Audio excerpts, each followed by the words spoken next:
जी तो प्यारे बच्चों, कैसे हैं आप? मैं उम्मीद करता हूँ कि आप सब ठीक होंगे। आज की वीडियो में बात करेंगे हम आपसे effect of temperature on solubility. Effect of temperature on solubility जो है ये क्या होता है, इसको समझने से पहले हम जो है सबसे पहले सॉल्युबिलिटी को समझेंगे। ठीक है, सॉल्युबिलिटी जो है वो क्या होती है इसको समझते हैं। लेट्स से दैट हमारे पास जो है ये बीकर है। ठीक है, इस बीकर के अंदर जो है हमारे पास एक सॉल्ट है। लेट्स से दैट सॉल्ट की बजाय पहले भी हमने जो पिछले लेक्चर में पढ़ा था ग्लूकोज है। तो ग्लूकोज जो है वो हमारे पास है इसके अंदर तकरीबन, जो मैंने आपको पिछली वीडियो में डाटा दिया था दैट वाज 203.9 ग्राम्स। ठीक है, और इसके अंदर जो पानी है, पानी तकरीबन इसमें है राउंड अबाउट 100 ग्राम्स। ठीक है, सॉल्युबिलिटी की डेफिनेशन भी है ना जो बता रहा हूँ आपको। और इसका टेम्परेचर जो है बेसिकली वो टेम्परेचर आप कह लें कि वो है 20 डिग्री सेल्सियस, जो कि रूम टेम्परेचर के बराबर होता है।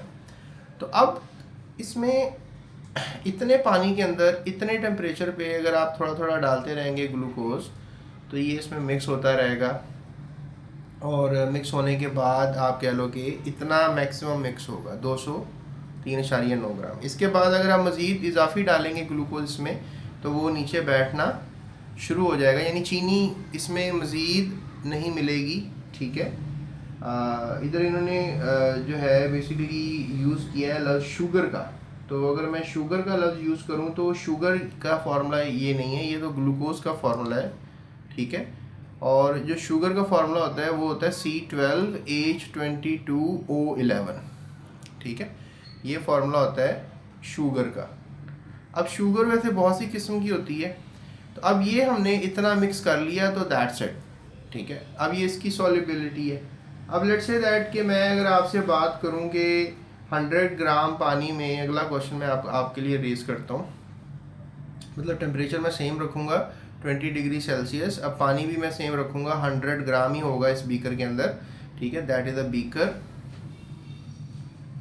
और अब मुझे आपने ये बताना है कि इसमें जो NaCl मैं डालूँगा, क्या वो भी 203.9 ग्राम जो है वो ऐड होगा? द आंसर इज नो, वो इतना ऐड नहीं होगा। तो फिर इसने कितना मिक्स होना है इतने पानी में इतने टेम्परेचर पे? That is a question. तो इस क्वेश्चन का जवाब मैं क्या दूंगा आपको कि ये हल होगा तकरीबन 36 ग्राम। कितना हल होगा? 36। इसका मतलब ये कम डिजोल्व होता है और ये चीनी जो है ज़्यादा डिजोल्व होती है। अब ये अगली बात है कि ये ज़्यादा क्यों डिजोल्व होती है और ये कम क्यों डिजोल्व होता है। लेकिन एक बात हमें समझ में आ गई है कि दोनों की डिजोल्विंग पावर अलहदा अलहदा है। तो यहीं पर लफ्ज़ आता है सॉल्युबिलिटी का, यानी कि इसकी सॉल्युबिलिटी जो है वो 36 ग्राम है। किसकी solubility? Solubility of NaCl in 100 gram of water at 20 degree Celsius is 36 ग्राम। अब मैं ये लिखूंगा solubility of glucose in 100 gram of water is at 20 degree is 203.9 grams। तो ये आपको टॉपिक यहाँ पर समझ में आ जाना चाहिए। अब लेट्स से दैट कि अगर हमारे पास टेम्परेचर वेरिएशन आता है, ठीक है, क्या आता है लफ्ज़? Temperature variation.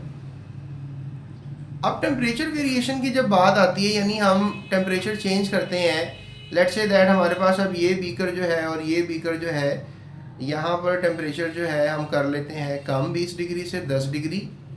और लेट्स से दैट यहाँ पर हम टेम्परेचर जो है वो चेंज कर लेते हैं, हम यहाँ पर कर लेते हैं 50 डिग्री। अब हमें ये समझ में आ गई कि अब जो मदर बीकर था, अभी हमने जिस पे बात की थी, उसका टेम्परेचर क्या था? 20 डिग्री। अब हमने या तो 20 डिग्री से टेम्परेचर क्या कर लिया? कम। यहाँ 20 डिग्री से टेम्परेचर कम कर लिया ना हमने इस केस के अंदर, ऐसा ही है कि नहीं? और यहाँ पर हमने 20 डिग्री से टेम्परेचर क्या कर लिया? अब हम सॉल्युबिलिटी को चेक करेंगे कि इधर कोई सॉल्युबिलिटी में फ़र्क आता है कि नहीं आता। अब हम ले तो वही रहे हैं C12H22O11, तो यहाँ पे जो है अब हमारे पास क्या सिनेरियो क्रिएट हो गया, C12H2O11 कि इसकी सॉल्युबिलिटी क्या होगी।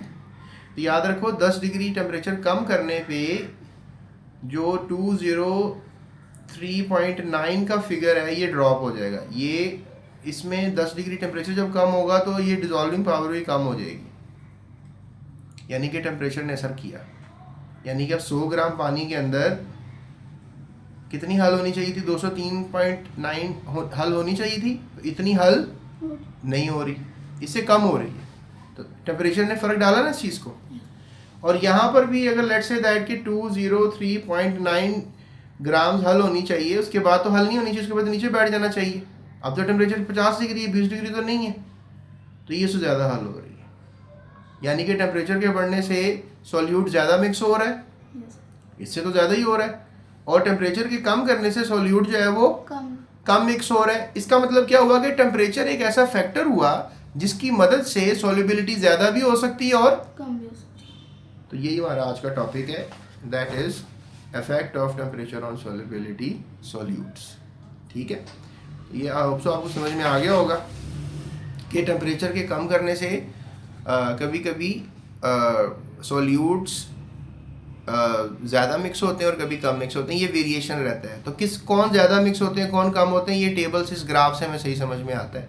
ठीक है, potassium chloride, calcium chromate, potassium nitrate, lithium carbonate, ये सॉल्ट्स हैं, इनको हमने यहाँ पे रीड करके इसको स्टडी कर सकते हैं। अब इसके अलावा ये एक ग्राफ है, ये देखें जो कर्व्स ऊपर जा रहे हैं इसका मतलब है टेम्परेचर के बढ़ने से सॉल्युबिलिटी बढ़ रही है, और जो ग्राफ नीचे की तरफ जा रही है इसका मतलब है टेम्परेचर के बढ़ने से सॉल्युबिलिटी कम हो रही है, अमोनिया कम डिजॉल्व हो रही है। और इस तरह यहाँ टेम्परेचर के बढ़ने से सॉल्युबिलिटी बढ़ रही है। ये ग्राफ किसका है, पोटेशियम नाइट्रेट का पानी में है। ठीक है, और ये 100 ग्राम पानी के अंदर ही बनाया गया है। ठीक है, 100 ग्राम वाटर के अंदर ही इसको ग्राफ को डिज़ाइन किया गया है, और टेम्परेचर वेरी कर रहा है और सॉल्युबिलिटी भी वेरी कर रही है। एंड आई होप सो आपको ये लेक्चर समझ में आ गया होगा और आपको पता लग गया होगा कि सॉल्युबिलिटी पे टेम्परेचर कैसे अफेक्ट करता है, और आपको पता लग गया होगा कि सॉल्युबिलिटी होती क्या है। ठीक है, तो नेक्स्ट वीडियो में इंशाल्लाह बात करेंगे हम आपसे एक्सरसाइज क्वेश्चंस की, और एक्सरसाइज की डिस्क्रिप्शन में जो लिंक है उसको आप क्लिक करके सारी वीडियोस को देख सकते हैं। इसके अलावा आप मेरी नेक्स्ट वीडियो में एटॉमिक स्ट्रक्चर के ऊपर बहुत बड़ी बड़ी कहानियाँ मेरे पास वो सुनानी है आपको, मेरे साथ रहिएगा, सब्सक्राइब कीजिएगा। Thank you so much.